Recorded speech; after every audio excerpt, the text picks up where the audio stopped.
এই বিএনপি সরকার, আওয়ামী লীগ সরকার এরা আসলে এই জ্বালানি খাতে লুটপাট চালিয়েছে গত 25 বছর যাবত। এই দুর্নীতির বিষয়টা আমাদেরকে আসলে শক্ত হাতে, সেটা সংসদের ভিতরে তারা চেষ্টা করছে, আমি ওয়েলকাম করি, এবং এই দুর্নীতির ব্যাপারে যদি প্রয়োজন হয় এটা রাস্তায় আমাদেরকে আবার যেতে হবে। আমরা আপনাদের সাথে আছি। চাই গত 17 বছরের এই ক্যাপাসিটি পেমেন্টের জন্য প্রতি বছর আমাদের 16,000 কোটি টাকা অপচয় হয়েছে, এবং টোটাল গত সরকারের সময় $7.2 বিলিয়ন অপচয় হয়েছে। এটা অপচয় আমি বলছি না, এটা আসলে এর অধিকাংশই দুর্নীতি হয়েছে। এবং এখানে যেটা হয়েছে ইলেকট্রিক সেক্টরে, বিদ্যুৎ সেক্টরে পলিটিশিয়ান, ব্যুরোক্র্যাট এবং বিজনেস, এই তিনটা সেক্টর মিলে একটা কলিউশন করে বেসিক্যালি এই বিলিয়ন ডলার তারা লুটপাট করেছে। এবং আপনারা জানেন, সার্জিস আলম উল্লেখ করেছে রূপপুর প্রকল্পে আমরা জানি যে সেখানে শেখ পরিবারের $5 বিলিয়ন অনিয়মের অভিযোগের তদন্ত চলছিল, কিন্তু আমার সন্দেহ আছে যে এই তদন্ত আদৌ এই সরকারের সময় চলবে কিনা। এই সরকারের যে সিম্পটম তাতে মনে হচ্ছে না এই তদন্ত আর আগাবে। এরপরে বলছি 2001 থেকে 2006 সালে যে দুর্নীতি এই একই সেক্টরে জ্বালানি খাতে, আমার বলতে কোনো বিন্দু পরিমাণ দ্বিধা নাই।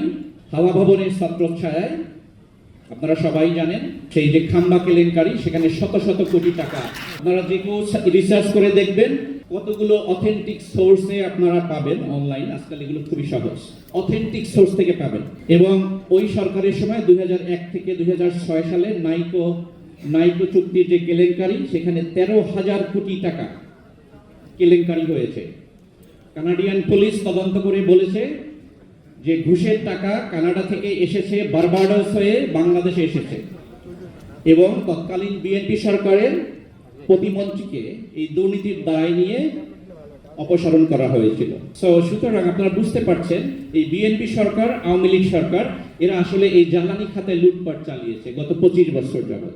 এই দুর্নীতির বিষয়টা আমাদেরকে আসলে শক্ত হাতে, সেটা সংসদের ভিতরে তারা চেষ্টা করছে, আমি ওয়েলকাম করি, এবং এই দুর্নীতির ব্যাপারে যদি প্রয়োজন হয় এটা রাস্তায় আমাদেরকে আবার যেতে হবে। আমরা আপনাদের সাথে আছি। আমি ব্যক্তিগতভাবে বলতে চাই, আগস্ট মাসের 3 তারিখ নাহিদ ইসলাম এবং হাসনাত আব্দুল্লাহ আমাকে শহীদ মিনারে এক দফা ঘোষণার সময় বলেছিল যে স্যার কিছু বলেন। আমি সেদিন দাঁড়িয়ে 3রা আগস্ট আমি শেখ হাসিনার এবং হত্যাকারী সকল আর্মি অফিসার এবং পুলিশ অফিসারদের বিচার চেয়েছিলাম। আমি আশ্বস্ত করছি আমি আপনাদের সঙ্গে ভবিষ্যতেও থাকব। যদি প্রয়োজন হয় আমি কানাডা থেকে আবার ফ্লাই করে এসে আপনাদের সঙ্গে আবার রাস্তায় দাঁড়াবো।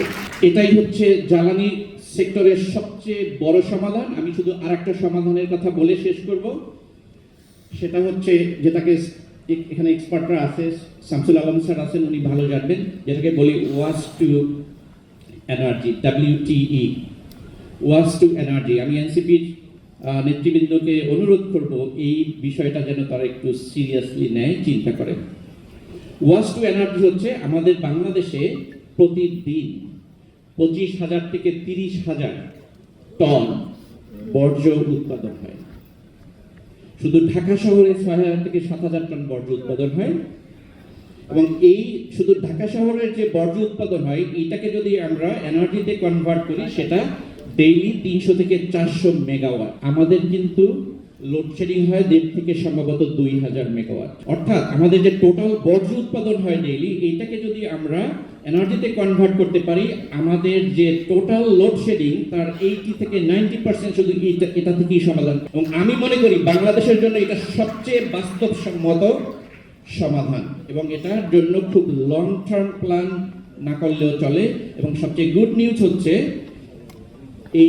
এই সেক্টরে বিশ্বকে নেতৃত্ব দিচ্ছে চায়না। স্যার আরো ভালো জানবে, চায়নার এই বর্জ্য উৎপাদন থেকে এনার্জি 300-র বেশি প্ল্যান্ট আছে, 300-র বেশি। তো আমি এনসিপিকে অনুরোধ করব যে তারা যেন এটার ব্যাপারে রিসার্চ এবং পলিসি এটা নিয়ে আগায়।